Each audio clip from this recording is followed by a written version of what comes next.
What is happening, Swanky fam? Welcome back to Discmas. Today we are going to be going over the changes to the Disc Golf Pro Tour for 2023. Let's jump right into it. There have been a lot of changes to the Pro Tour over the last few years. You've probably noticed it looks nothing like it did a few years ago. Part of that is just how popular disc golf has gotten and how many eyes are on the sport now. It's just requiring a lot of adaptation from the top level. The people running the Pro Tour are having to make changes to just keep things professional and keep the sport legitimate.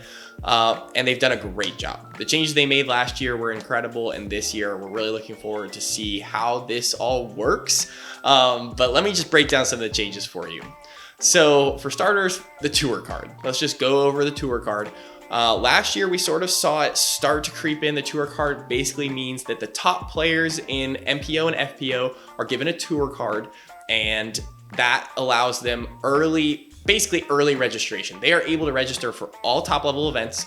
They're guaranteed a spot. They don't have to worry about open registration or tiered registration or getting, kicked out by a 900 rated player.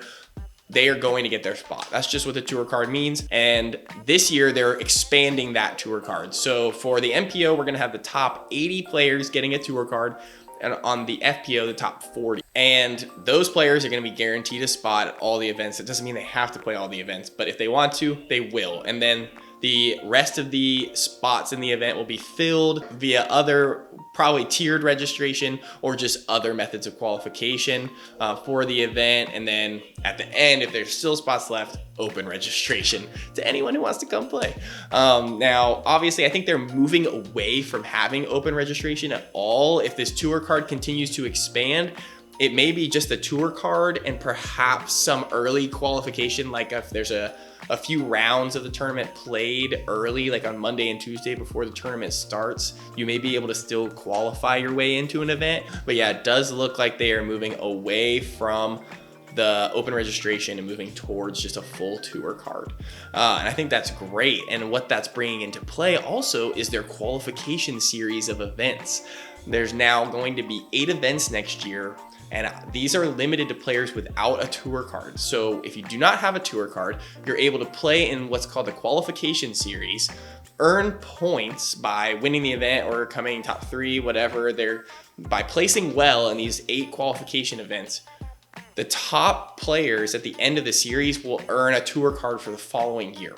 And I think that's incredible. It's gonna be a whole new tour. It's like a B tour that's available for these guys. They're outside the top 80 or top 40 on the FPO, and they're able to grind and hopefully earn that tour card at the end of the qualification series. It is going to be tough work on that B tour because I think it's very limited. I wanna say less than 10 spots are given out at the end of that qualification series. So you've got to be winning those events. You've got to be coming top every week if you want to see yourself get a tour card at the end. But still, I hope there's a lot of content that comes from the qualification series. And I hope that what it turns into is just a way for these guys that don't have tour cards to really set their mind to something, grind against players that are of their same skill level, and hopefully earn their way onto the A Tour. Pardon the quick interruption, guys. I'm bringing you day 5 of our Discmas giveaway. Just a reminder, we are pushing for 30,000 subscribers by the end of the year, and if we hit that mark, we are going to give away this Grip AX5 Simon Lizotte bag and 25 discs. Thanks to Disc Golf Deals USA for sending us these discs. You can use code SWANKY10 at discgolfdealsusa.com and get 10% off their entire store all of this month and all of next month. So we've already added 4 discs to this bag. As a quick recap, we've already added a K1 Soft CAC Z. We have added a Streamline Ascend. We have a limited edition Big Z Luna, and we have a limited edition James Conrad R2 Nomad. So now we're gonna pick another random disc from our box of insane discs apparently, and add it to the bag. All right, this week the heat is continuing. We have a Glow Jawbreaker OG Ledgestone Buzz. This is absolutely sick from 2021. This is an insane run of buzzes. And this is gonna go right there. Again, if we hit 30,000 subscribers by the end of the year, this bag is gonna go to one of you guys. So be sure to subscribe. And as a reminder, we're posting a video every day from now up until Christmas. So be sure to tune in each day and see what we add to the bag. Now let's jump back into it. But yeah, guys, that's the tour card. Let's go over some of the schedule changes for next year. So last year we had a lot of awesome positive schedule change.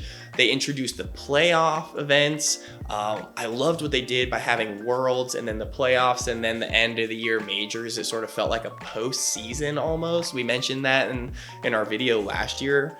But this year they're doing even more to change sort of the context of the end of the year, and also they're adding a new category of event. So last year we had Silver Series, Elite Series, playoffs, and then majors. And this year we are adding one right in the middle. We have what's called the Elite Plus Series.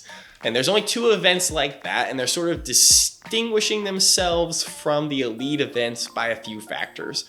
One is that they're 4-round events, and they're both 2-course events. So we've got the Portland Open and the Ledgestone Open.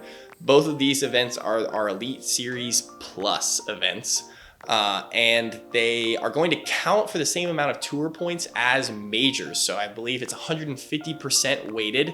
So, and it's like 100% weighted for Elite Series and 50% for Silver Series. So they count the same as majors, which is huge. They're going to play a major role in those calculations at the end of the year. So that's something to look out for. These events are sort of getting bumped up, and hopefully we see more events bumped up to the 4-round. I love 4-round events. I love 2-course events. Bouncing back and forth gives it a lot of viewability as someone that's watching on YouTube or on Disc Golf Network. It just helps us to be not looking at the same disc golf holes for 4 rounds. It just helps. So additionally, we are having some changeover in what courses, what events are included on the tour this year. Starting with Silver Series events, we've had a lot of Silver Series fall off and a lot get added on. The Open at Belton is falling off, and they've added the Open at Austin this year. And there's a few on the East Coast as well, some major ones. We're getting the Blue Ridge Championship as a new Silver Series, which is held at North Cove in North Carolina. That's going to be really interesting. That's a set of courses that I've seen played in the Collegiate Nationals several times.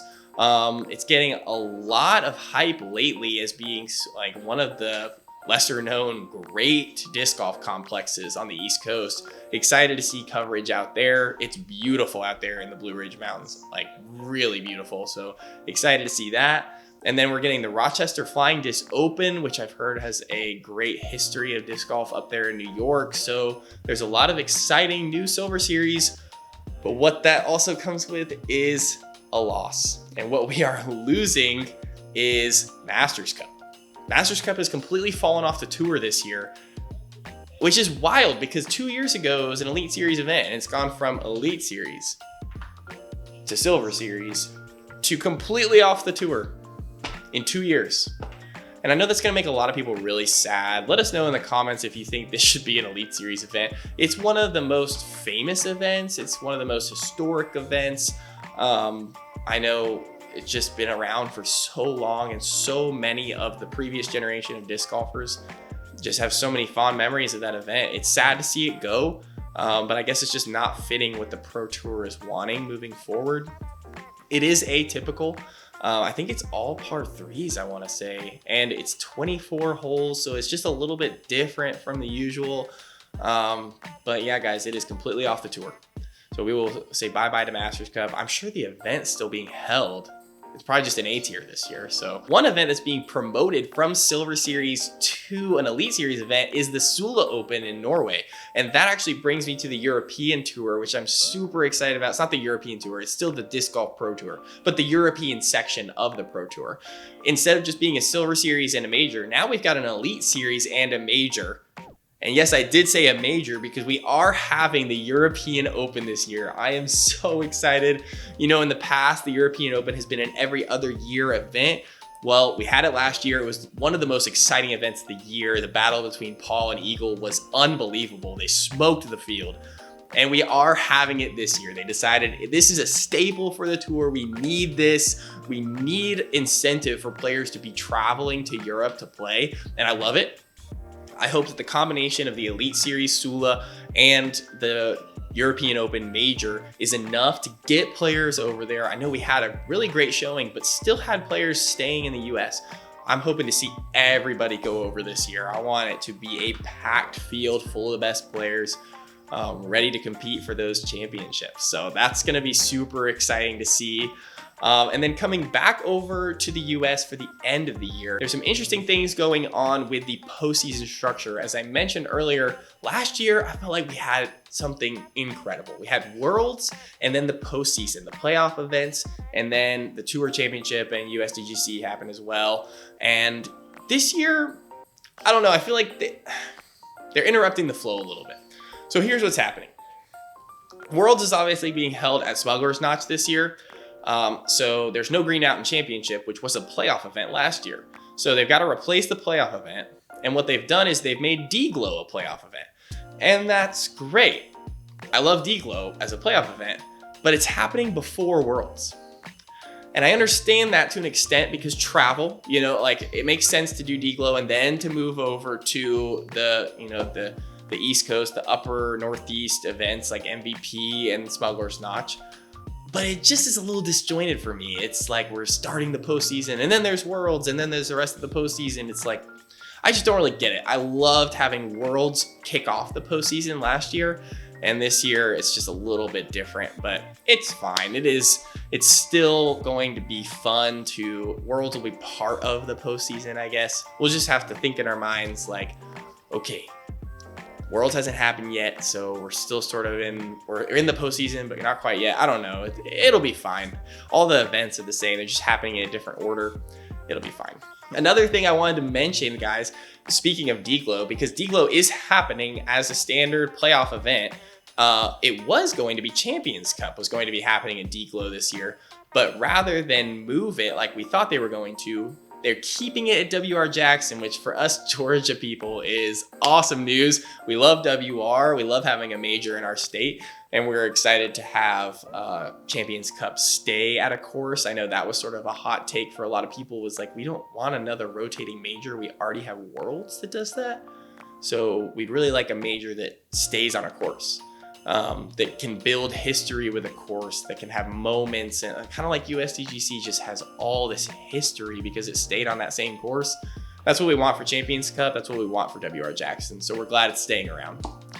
One last thing, guys, that I just wanted to mention really quick is an interesting development that I'm seeing in the placement of these events. If you were to draw a line straight down the US, now put the map of the Pro Tour on that map, you'd see that there's only 4 events on the west side of that line. And there's tons of events on the other side. It just feels like everything is moving to the East Coast. This year we have Worlds, USDGC, Tour Championship, and Champions Cup, 4 major events, all happening on the East Coast. And then obviously the European Open is the other major that's happening even more east. So there's no love for the West right now, which is interesting. I don't know if that's travel related or if the courses aren't right. I mean, I'm really not sure what's happening. Even Masters Cup fell off the tour. Guys, let us know in the comments what you think is going down with the tour, the West side. I'm not sure what is happening, if they're going to be adding more events in 2024. Hopefully the West Coast can get some love next year. But yeah, in 2023, it's going to be all about the East. So we'll see how that shakes out, guys. Thank you guys so much for watching this one. Those are the changes happening in 2023 for the Pro Tour. Again, make sure you subscribe to be a part of our insane giveaway, our biggest giveaway yet. Like the video if you're enjoying Discmas content, and we'll see you in the next one. Stay swanky.